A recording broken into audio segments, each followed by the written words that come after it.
हालांकि यहाँ एक बड़ा सवाल ये है कि क्या वैश्विक राजनीति की ये परिस्थितियां दुनिया को तीसरे विश्व युद्ध की तरफ भी ले जा सकती हैं। ये बात हम इसलिए कह रहे हैं क्योंकि ये खबर बहुत हैरान करने वाली है। एक तरफ अमेरिका, चाइना, रशिया, उत्तर कोरिया पर अपने खिलाफ साजिश रचने का अमेरिका आरोप लगा रहा है और दूसरी तरफ फ्रांस जैसा बड़ा देश खुद को युद्ध के लिए तैयार कर रहा है। ये सुनने में असामान्य लगता है, लेकिन ये वाकई बहुत खतरनाक है। हमने भी इस खबर को 2 बार पढ़ा, समझने की कोशिश की। देखिए, फ्रांस के स्वास्थ्य मंत्रालय का पिछले साल एक आदेश सार्वजनिक हुआ है जिसमें यह लिखा है कि फ्रांस के सभी अस्पतालों को मार्च 2026 तक खुद को एक नए युद्ध के लिए तैयार करना होगा। इस आदेश में लिखा है कि अस्पतालों की तैयारी ऐसी होनी चाहिए कि इनमें 10 से 50 हजार घायल सैनिकों को तत्काल इलाज मिल सके और लगभग सभी बंदरगाहों, हवाई अड्डों, रेलवे स्टेशन के पास ऐसे चिकित्सा केंद्र स्थापित किए जाएं जिससे घायलों को जल्दी उनके देश भेजा जा सके। इस आदेश की पुष्टि फ्रांस की सरकार ने खुद की है और यह भी बताया है कि वो युद्ध के लिए अपने अस्पतालों को तैयार करके रखना चाहते हैं। और यह भी सब तब हो रहा है जब हाल ही में फ्रांस की सरकार ने 20 पेज का एक मैनुअल जारी किया था जिसमें लोगों को ऐसे 63 उपाय बताए गए थे जिन पर गौर करके वो युद्ध और संकट की स्थिति में अपनी जान बचा सकते हैं। इसके अलावा फ्रांस में लोगों को एक किट दी जा रही है जिसमें पानी, बैटरी, टॉर्च, पैरासिटामोल की दवाइयां, बैंडेज जैसे सामानों को रखा गया और ऐसा लगता है कि फ्रांस की सरकार जरूर कुछ ऐसा जानती है जिससे दुनिया के कई देश अब तक अनजान हैं और शायद यूरोप के देशों को तीसरे विश्व युद्ध की भनक लग चुकी है। मैं आपको बड़ी स्क्रीन पर कुछ आंकड़े दिखाती हूं जो ये इशारा करते हैं कि शायद पश्चिमी देश खुद को युद्ध के लिए तैयार करने में जुट गए हैं। तो आखिर इसकी वजह क्या है और इसके जरिए क्या संदेश पूरे विश्व में इस वक्त जाना चाहिए, भारत की कैसे इस पर नजर रखनी जरूरी है। तो यूरोप का जो रक्षा बजट है उसमें कितनी वृद्धि हुई है वो हम आपको दिखाना चाहते हैं, बताना चाहते हैं।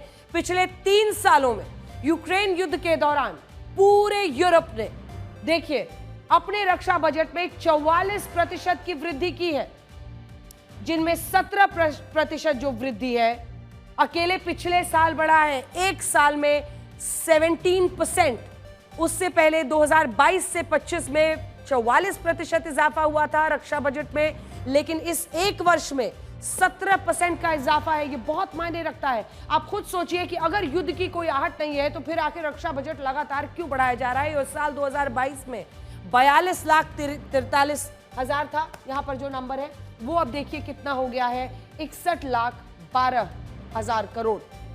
तो कुल मिलाकर ये संकेत बिल्कुल साफ है। जो फ्रांस पहले अपनी जीडीपी का 1.9% हिस्सा रक्षा बजट पर खर्च कर रहा था, वो अब उसकी जो कुल खर्च है उसमें देखिए 2.1% पर पहुंच गया है। फ्रांस सबसे नीचे फ्रांस है, उसके ऊपर देखिए जर्मनी जो कि 1.4% से अचानक लगभग 2%, 1.9% पर पहुंच गया है।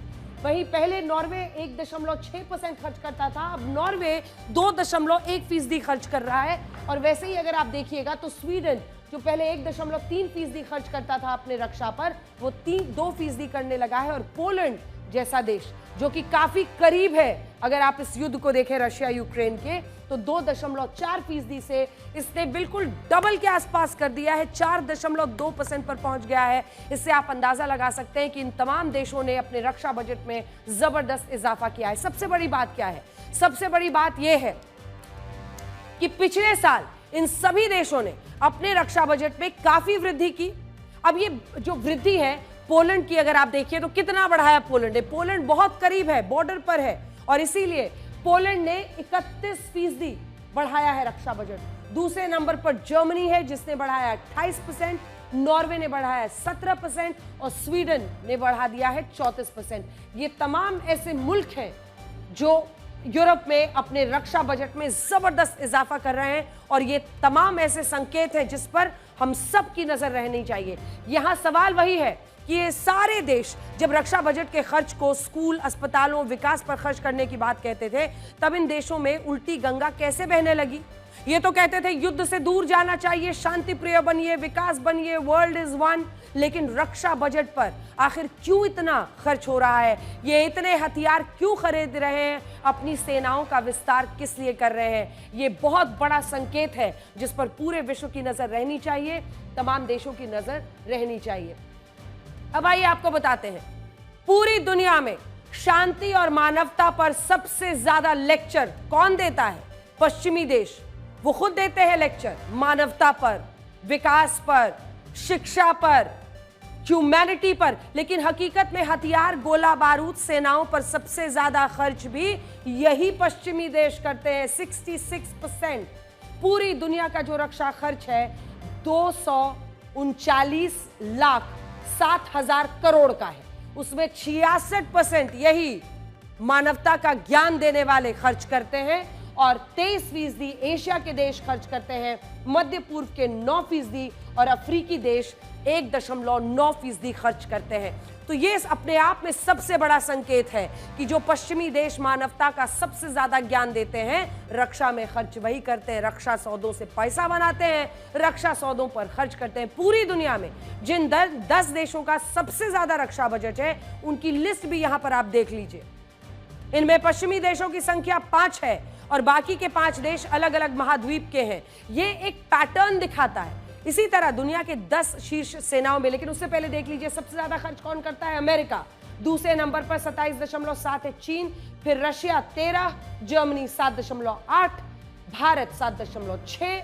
रक्षा बजट में खर्च की बात हो रही है, दुनिया में टॉप 10 रक्षा बजट जो है वर्ष 2024 का हम आंकड़ा आपको दिखा रहे हैं। उसके बाद है भारत 7.6, फिर ब्रिटेन 7.2, सऊदी अरब 7.1, यूक्रेन 5.71, फ्रांस 5.7। अब देखिए इसी तरह दुनिया की 10 शीर्ष सेनाओं में 5 सेनाएं भी अमेरिका और बाकी पश्चिमी देशों की है और इनमें हमारे देश भारत की सेना चौथे नंबर पर है। सबसे ऊपर अमेरिका, फिर रशिया, फिर चाइना, फिर भारत, फिर South Korea, Britain, France, Japan, तुर्की और उसके बाद इटली।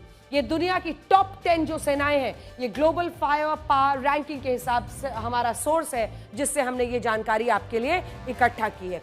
हालांकि पूरी दुनिया में सिर्फ 9 देशों के पास परमाणु हथियार है, जिनमें अमेरिका का पलड़ा कमजोर दिखता है।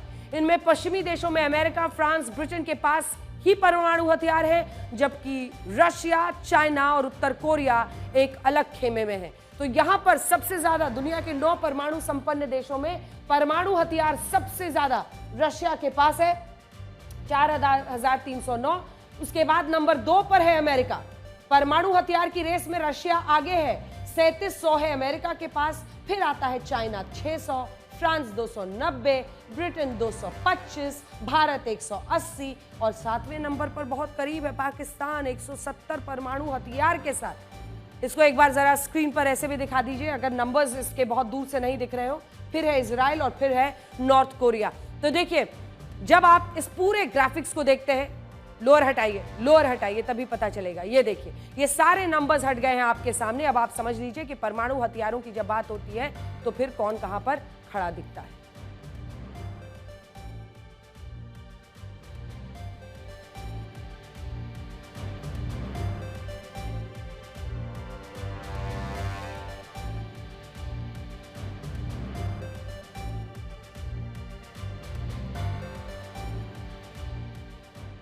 बड़ी बात यह है कि अब यूरोप के देशों में युद्ध की वैसे ही तैयारी हो रही है जैसे दूसरे विश्व युद्ध से पहले वहां युद्ध का माहौल बनाया गया था।